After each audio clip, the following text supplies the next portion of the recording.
When we think about healing childhood wounds, it's common to believe that the goal is to resolve our pain once and for all, to reach a point where the sadness disappears, where the longing is completely gone. But in reality, healing doesn't work that way. We can't go back and change our childhoods, and we can't erase the impact of what we missed out on. What we can do is to learn to accept what was lost and integrate it into our present life. Acceptance is not about approval. It's not about pretending that what happened didn't hurt or that it doesn't still affect us. It's about acknowledging that we had needs that went unmet for love, safety, for validation, or simply being seen and heard. It's about recognizing that we can never go back and receive those things from the people who couldn't or wouldn't give them to us. Now, when we don't acknowledge what we didn't receive, we tend to carry a sort of vague, unfulfilled longing throughout life. We might keep searching for someone or something to fill that gap, thinking that if we just find the right partner, the right job, or the right group of friends, we'll finally feel complete. But when we put the responsibility for our healing onto others, we end up disappointed and still feeling empty. So what does it mean to accept our childhood losses?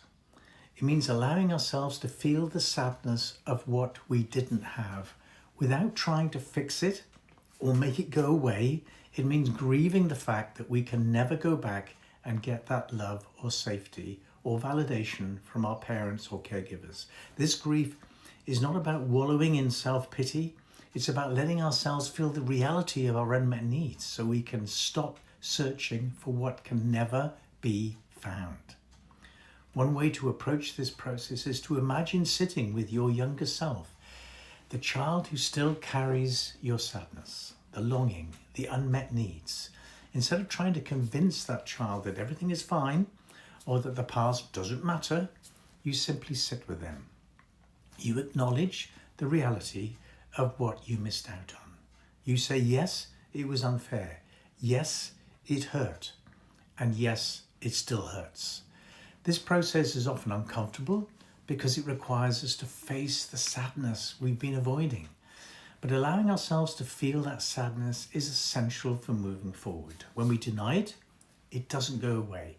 It just shows up in other ways, through self-criticism, through the need to be perfect, or through the endless search for external validation. Another crucial aspect of acceptance is reframing how we understand our inner critic. The critic, often a voice that developed in response to our childhood experiences.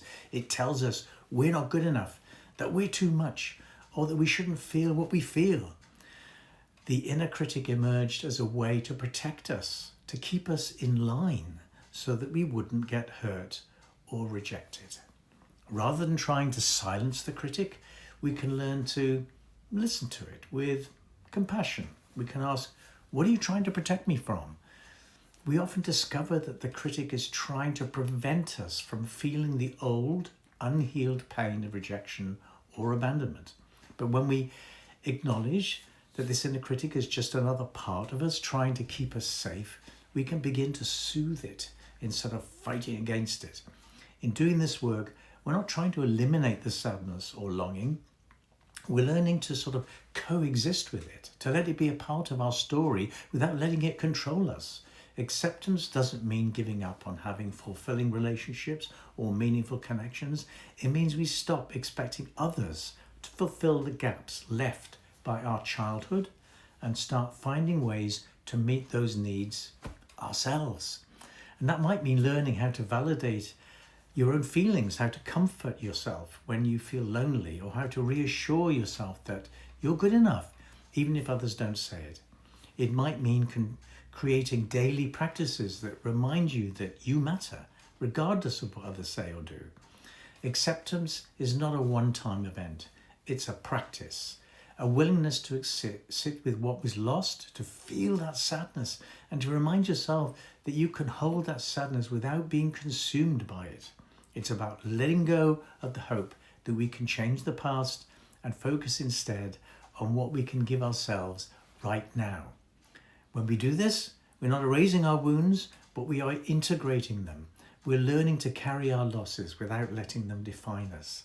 We're learning to create a sense of belonging within ourselves so that we're no longer waiting for someone else to give us what we didn't get as children.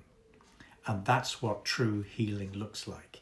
It's not about making the sadness go away. It's about allowing it to exist without it being the whole story.